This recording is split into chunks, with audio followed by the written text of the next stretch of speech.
First up is how to shop from the Echo of Abazigal, who sells some of the best equipment in the game without becoming an unholy assassin of Bhaal. Becoming an assassin breaks your paladin oath and involves slaying Valyria, so if you've ever wanted Valyria as an ally in the final fight but still wanted Abazigal's amazing items, here's how to do it. You'll need one character with expertise and proficiency in sleight of hand, and try to increase your sleight of hand as much as possible from items such as the unlucky Thief's Gloves and the Smuggler's Ring, as well as give yourself advantage on sleight of hand checks through the Graceful Cloth. You'll also need to be able to cast Fog. Once you're ready, head to the Bhaalist Crypt beneath Candulhallow's Tombstones, ungroup your party, and send your dialogue character, and you'll want to progress as if you wanted to become an unholy assassin of Bhaal, and once the spirit of the slain is summoned, switch over to your sleight of hand character. Send that character right up next to the summoned spirit, cast Fog, and make sure it only hits your sleight of hand character. Then go ahead and enter stealth mode and pickpocket the summoned spirit. Now, amazingly, this spirit has all of the items that the Echo of Abazigal would have. So you can pickpocket every single item you wanted to purchase right now before you ever become an assassin of Bhaal, letting you change your mind after you've pickpocketed the items if you want to. However, if you fail even one pickpocket roll, you'll immediately begin combat with Saravak and his echoes, losing any remaining items you might have wanted from Abazigal permanently unless you load a save. So make sure to have a halfling hireling do this pickpocketing so you can't roll a critical fail if you really want a certain item on an honor run, such as the incredibly powerful Crater Flesh Gloves or Bhaalist Armor. And next up is Nebelun, the true face of Gond. Now, most players probably haven't heard of Nebelun nor know why it's useful. Now, in the rare scenario where you either didn't save the Iron Hand Gnomes in Act 2, or you did save them and then slaughtered them, and you managed to get Xander Tubin killed, there is only one last way to destroy the Steelwatch Foundry. If you loot Xander Tubin's corpse, you'll find a book called Property of Xander Tubin. In this book are mathematical equations and other nonsense, but in the margin it is written that only Gond's true name can destroy the Neurocitor. From here, it's up to you to discover Gond's true name if you want to have any hope of destroying the Steelwatch Foundry. Luckily, the answer is within the foundry itself. Near the surgery room in the foundry, there are 4 bookshelves. On one, there's a book called The Many Faces of Gond. By reading that book, you'll discover that the Gondians call Gond Nebelun, and this unlocks new dialogue with the Neurocitor, allowing you to pass a DC 7 intelligence check to destroy the foundry. An option most players probably miss, but if all else fails, Nebelun is the answer to destroy the Steelwatch Foundry forever. And next up is Hoots Hooch. This is an alcoholic beverage you can purchase from Hoots Hooligan in Shress's Caress in Act 3. This beverage is secretly filled with magical random effects, not the poisoned until long rest that it appears to be. There are 10 possible effects from this drink. You can get bad breath, which makes anyone who successfully attacks you in melee range nauseous, unable to take actions. However, it appears to be bugged, and the target loses nauseous immediately after getting it, making it useless. Beast Tongue is another possibility. This grants you the ability to talk to animals, but gives you disadvantage on charisma and animal handling checks against beasts. You can also just black out. You become unconscious, pretty self-explanatory. Blink allows you to blink between the material and ethereal plane in your drunken stupor. You can get Dancing Fool, which is essentially Otto's irresistible dance. You can't take actions or move, and enemies have advantage on attacks against you while you boogie. You can get Gifted. You can read minds but become vulnerable to psychic damage. There's Photosensitivity, becoming blind in direct sunlight but gaining superior dark vision. If the effects of photosensitivity wear off while you are still in the sunlight, then you will be permanently blinded until long rest. So another bug apparently with these drinks. There's also Size Instability. You enlarge and reduce each turn. I was drinking Hoots Hooch as fast as I possibly could, and when all the conditions faded away, for some reason this one just continued to keep enlarging me and reducing me, which lasted until long rest. It was actually kind of annoying and definitely not intended, so be warned, it can happen, certainly a bug. You can also become stoned. You become petrified for 2 turns, then receive Stone Skin for 10 turns, which grants resistance to non-magical slashing, bludgeoning, and piercing damage. And last but not least, there is transformation. You become a bad little sheep. Most of the effects only last a few turns and aren't really amazing, but since it's random and the supply of Hoots Hooch is limited, most players probably didn't discover all the different effects that can happen from this barkeeper's new brew. And next up is Scratch's amazing hidden ability. Scratch is the only summon in the entire game with an incredibly powerful ability. It's not only the fact that he can find treasure mounds easily, but he actually has the ability to use Help. Now, Help is amazing because it can remove unwanted statuses such as burning and web, gaping wounds, sleeping, prone, and most importantly, downed. This is amazing choosing for the Ketheric fight to help Dame Aelin by throwing an invisibility potion at him and using him to start the fight. You can also use Scratch to free Astarion during the Khazador fight, or help save more Gondians within the Iron Throne, and of course Scratch can help a downed teammate, which is huge. Now to get Scratch, just head north from the Blighted Village until you find the slain mailman. From there, pass a couple dialogue checks with Scratch, letting him sniff you so that he can follow you to camp, and eventually you'll get Scratch's ball, letting you summon him. Scratch can also help you discover buried treasure, which can be very helpful considering there's actually some buried treasure in Baldur's Gate 3 that doesn't even trigger a survival check, so Scratch can really help out there. And next up is the Winkling Gloves. These gloves grant +1 to sleight of hand and +1 to attack rolls. These are actually quite great for your sleight of hand character to use when it's time to open a locked door or to pickpocket. Now to get these, you'll actually need to take them off of none other than Xander Tubin. Now most players probably didn't murder a captive blind Gondian, making these gloves a pair that most players probably miss. Now since Tanner Zubin can join you in the final fight and create you a Steelwatcher, it's best to keep him alive. So if you really wanted these, the best method is to turn on non-lethal attacks and melee him unconscious to loot these from him. Now don't worry, coming back to Xander after a long rest, we'll have him right where you left off so you can still get that Steelwatcher ally if that's what you're after. And next up is a hidden interaction within the Rosymourn Monastery. Right above the entrance to the Githyanki Crest, there is a puzzle which unlocks the gate containing the Dawn Master's Crest. The Dawn Master's Crest is extremely important because it can be inserted into a mechanism protecting the blood of Lathander to deactivate its security, and it allows you to retrieve the legendary weapon without any trouble. However, did you know that you don't actually need to bring the ceremonial weapons to their proper places? Now yes, you can pass a DC 30 sleight of hand check to just lockpick the gate, but you can also just place any weapon of the same type required for the puzzle, and that can also be used to open the gate to the Dawn Master's Crest. You'll even get unique dialogue from your avatar mentioning that they're surprised that any weapon works in this scenario. And next up is a hidden interaction with Glut. This is one of my favorites. If you ever wanted to immediately save Balin and retrieve the noble stock from the field of Bibberbang in the Underdark, this is the fastest and most convenient way. Just head to Sovereign Spa and accept the quest to defeat the Duergar. Go near Glut and he'll ask to join you. Just let him and then head to the field of Bibberbang immediately instead of heading to the Duergar down by the beach. Glut, being a Myconid, will not activate the Bibberbang mushrooms, allowing you to simply ungroup him, take control of him, bring Balin his pack by just dragging it over to him, and then drag the noble stock over to your group without ever having to enter the field of Bibberbang. Now this is definitely the easiest, the fastest, and the most convenient way to save Balin and get the noble stock in Act 1 immediately. And next up is a hidden interaction with Magron, an elf who fell victim to the Green Hag. Now Magron wished for the mind of a genius, but the hag said that the silly head crossed her. She stands holding her own head within the entrance gallery of the gnarled tea house. If you pick up Magron's head, her body will immediately die. And while many players think that's the end of Magron's story, her head is actually a key to open a secret area. In Act 2 within Moonrise Towers lies Balthazar's laboratory, and upon interacting with the bookshelf, you can discover that an ancient altar can accept an item, and Magron's head can be inserted successfully. Upon inserting her head, a secret area opens up which has decent loot and has a ritual circle that Gale can absorb to create a Shadow Lantern, Wraith Pet, or gain a condition called Mistra's Benevolence, granting advantage on concentration checks, which is very nice. And next up are secret genie treasures that most players miss, and most players might even call it junk, but these are actually pretty amazing or simply interesting. Now in order to earn these treasures, you need to spin Akabi's wheel. It's 500 gold, and you have a chance to get one of 16 different items. One item that most players probably overlook is the Gem of Restitution. This gem, when sold, will return to its owner's pocket. Now this is very useful were it not for the fact that it is the circus genie who owns it. Well, don't let that stop you. You can actually just have your sleight of hand character sit next to Akabi, ready to receive the gem, take it from his pocket after you sell it. Now unfortunately it is not instantaneous, and the gem needs some time to sort of waddle back over to its owner, only returning to Akabi's pockets after a long rest. But still, the gem actually does what it says it does, so that is really cool. The comeback hand axe is another item that surprisingly works as described. This loyal axe always returns to its owner after being thrown. However, it has no eyes and therefore dreadful aim, inevitably returning to its thrower blade end first. Now it's pretty hilarious seeing the weapon get thrown normally, but then it kind of just floats back over to you and very deliberately just smashes directly on your head. And like it clearly has great aim as it consistently comes back and smashes you right in the head. Now it's not very practical as far as I can tell, other than for some some laughs. I think the boots of very fast blinking are probably more well known, allowing you to misty step, but you leave behind your clothes. Also not very practical other than for laughs. The eternal carafe of wine, or sometimes acid, can actually be pretty useful. When it's acid, that becomes a reliable way to get hit for 1d4 acid damage, whether you want to lower your health for certain conditions such as Leviatar's Love, which grants +2 bonus to attack rolls and wisdom saving throws when at 30% HP or less, or equipment like the Cap of Wrath, which grants Wrath when below 50% HP, the Blooded Great Axe, which grants 1d4 extra slashing damage when below 50% HP. There's also the Spurred Band, which is a ring which grants momentum when at 50% or less HP. There's the Helmet of Grit, which causes you to not provoke opportunity attacks when at 50% or less HP, and so on. There's quite a few items, and there were even more in early access, but those items got removed, and I think the best is certainly being the Helmet of Grit, giving you that bonus action, and the Blooded Great Axe giving you that extra 1d4 slashing damage. You can also use the Carafe to lower your health if you want to do the near infinite actions trick, where you return to life after dying with all your actions back, so that also could be a use for this otherwise seemingly useless item. There's also the Reverse Rain Cloak, which grants wet permanently. This gives you resistance to fire and immunity to burning at the cost of being vulnerable to cold and lightning. This could be useful on a character with unstable blood, which causes your blood to become explosive, turning into a fire surface and causing burning for 3 turns. In this case, the cloak would prevent the downside and you get all the upside. You can also find the Staff of a Mumbling Wizard off of Akabi. The staff grants a cantrip called Firebolt ? Firebolt, which has a 1 in 20 chance to actually shoot a fireball instead of a firebolt. This is actually pretty amazing since it's a cantrip. Now, previously this cantrip was bugged and had a 100% chance to hit, which is awesome, but now it actually does use your normal spell attack roll. Also, unlike a normal firebolt cantrip, this firebolt will always deal 1d10 fire damage, which means it's not going to scale up with your level, which is another reason you've probably never heard of the staff. It's really not that great, especially since it's found in Act 3, where there are a lot of other better options. And there's admittedly a bunch of totally useless junk you can also win, the worst offender being the expired pass to Sharess's Caress, but I did save the best for last. There is one item that is actually the best in slot piece of equipment for a sleight of hand character. These are the Unlucky Thief's Gloves. These gloves grant the highest amount of bonus skill to sleight of hand at +2 out of any gloves in the game, and they can only be found by chance. Play Spin the Wheel, don't steal his ring so that you lose, and then when you lose, you randomly get this as a consolation prize. It could take you a lot of gold. Each spin costs 500 gold, and so this is one reason that a lot of players probably haven't seen all of the consolation prizes, since you have to spend so much gold in order to get them. And you even get some hidden dialogue. After getting all 16 consolation prizes, the genie will say that Spin the Wheel is closed and you can no longer spin it. So make sure to get Nirulna somewhere before you get that last bonus consolation prize. And next up is the Steelwatcher Helmet. This is a helmet most players probably miss because it is simply sitting on a table in the corner of the first floor of the Steelwatch Foundry and can be easily mistaken for just being a doodad or some form of set dressing. However, this helm is actually a rare helm that allows you to see in the dark up to 40 feet and makes you immune to blind. Tanner Zubin should definitely put this on, and it also gives advantage on Constitution saving throws. However, the most interesting part of this helmet is actually the flavor text, which reads, "When I found Carixim, he turned to me, and with all those poor people's souls crammed into him, and he grinned at me. He said, 'I've been expecting you, boy.' Overheard from the smith, Damon." So a little bit of lore about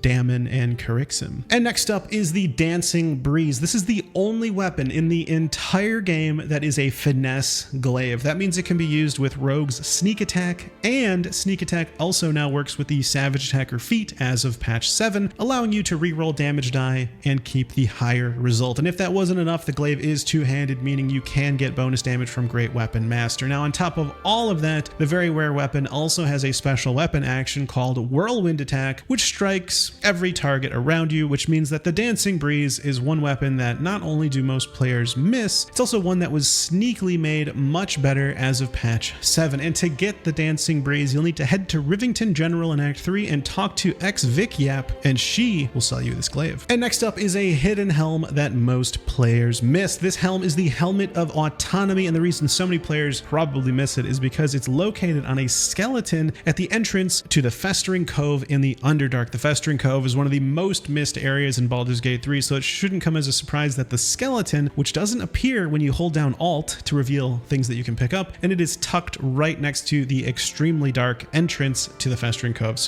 which is often missed. Now, this helmet grants proficiency in wisdom saving throws, which can actually be quite helpful if you want to throw it on right before jumping into the Zaith'isk to help pass the wisdom saving throw. And next up is a hidden weapon sold by a secret trader. This weapon and its abilities are a reference to a character in JoJo's Bizarre Adventure Stardust Crusaders named Alessi. Alessi has an axe and possesses a spirit named Sethan that similarly wields an axe and has the power to reverse age, reducing targets into young children. The name and effects match the weapon Sethan perfectly. It has a unique spell called Sethan Spiritual Great Axe, which creates a spiritual twin of the weapon, similar to the spell Spiritual Weapon. It also has the spell Sethan Reduce. To get this, you'll need to either have Shadowheart not in your party or have had her become a Dark Justiciar before talking to Ferg Droger, then passing a persuasion check to see his additional wares, where Sethan will then be available for purchase. And next up is the Amulet of the Drunkard. This rare amulet actually heals you when you become drunk. However, the description says you get healed each turn while you're drunk and that your drunkenness is extended by 5 rounds. And while the extension to the drunkenness is true, the other part is false. You only get healed upon the initial round of becoming drunk, and you can't drink additional beverages to get healed again until the condition wears off first. So this amulet unfortunately is not great. However, it is hidden because it can only be purchased from Hoots Hooligan if you first drink her new brew. You need to agree to drink her new brew by accepting a free sample of it, and then afterwards you'll be able to purchase the Amulet of the Drunkard. And next up is the Ring of Truthfulness. This ring is hidden beneath the windmill in Rivington in Act 3 on the finger of a Mind Flayer. This Mind Flayer is sleeping and is a newborn. Now there are 2 choices you can go down when encountering this Mind Flayer. You can help it since it's starving, which will award you with a Mind Flayer Tadpole power, or you can slay it on the spot and consume its brain, which also results in a Mind Flayer Tadpole power. Since the rewards are exactly the same, slaying the Mind Flayer is actually the better idea because not only is it quicker and easier, you'll also end up getting this ring. The Ring of Truthfulness grants advantage on insight checks, which is helpful for certain dialogue situations where insight can help you determine what's really going on, but it's more so just a ring that most players probably miss. And next up is the Snowburst Ring. This ring causes your cold damage to create a 15-foot circle of ice around the targets of said cold damage. This is pretty decent if you're playing a full cold damage build, but it is rather disappointing that it doesn't work with Hunger of Hadar, which deals frost damage in an AoE and blinds and slows. If it would work with this, then it would add in the possibility to make your targets fall prone within the AoE, keeping them taking the damage from Hunger of Hadar, but the ring registers the damage being dealt from the spell, not from the wearer. But to find this ring, you'll need to head to the Last Light Inn in Act 2 and enter the bedroom just north of the bar. In the corner near the bed, you'll need to pass a perception check to notice some loose planks, and then there, if you loot those planks, you will find this ring. And next up is the Family Ring. This uncommon ring is very well hidden within the Shadow Cursed lands of Act 2. Within the northeast, you can find an unsent letter, which mentions a ring buried within Ellie Mae's grave. Now, without any direction to go off of from there, most players probably disregard it, but just south from the skeleton which held the letter is a campsite and a tombstone which reads Ellie Mae. If you search the grave, it's empty, and once again, you could just give up your search, but if you walk just a little bit to the right of the grave, you'll roll a DC 10 perception check to notice animal tracks leading off of the cliff. You can follow them, and if you pass yet another DC 10 perception check, you can discover a burrow which contains the family ring. The ring itself grants +2 to death saving throws, which isn't great and apparently wasn't enough for Ellie Mae, but it is certainly a ring that most players probably missed. And next up is a hidden interaction with Sussur flowers. These flowers can be found only within the Underdark near the Sussur tree and behind the Arcane Tower. The primary use which most players will be using these flowers for is activating the elevator in the Arcane Tower, or even using them to disable your enemy from using spells. But did you know you can use the Sussur flower to disable the constructs at the top of the tower? This can be extremely helpful when going up against Bernard on honor mode and you want to take out some of the additional enemies in that fight. Also, on your way to the Arcane Tower, you'll of course encounter arcane turrets,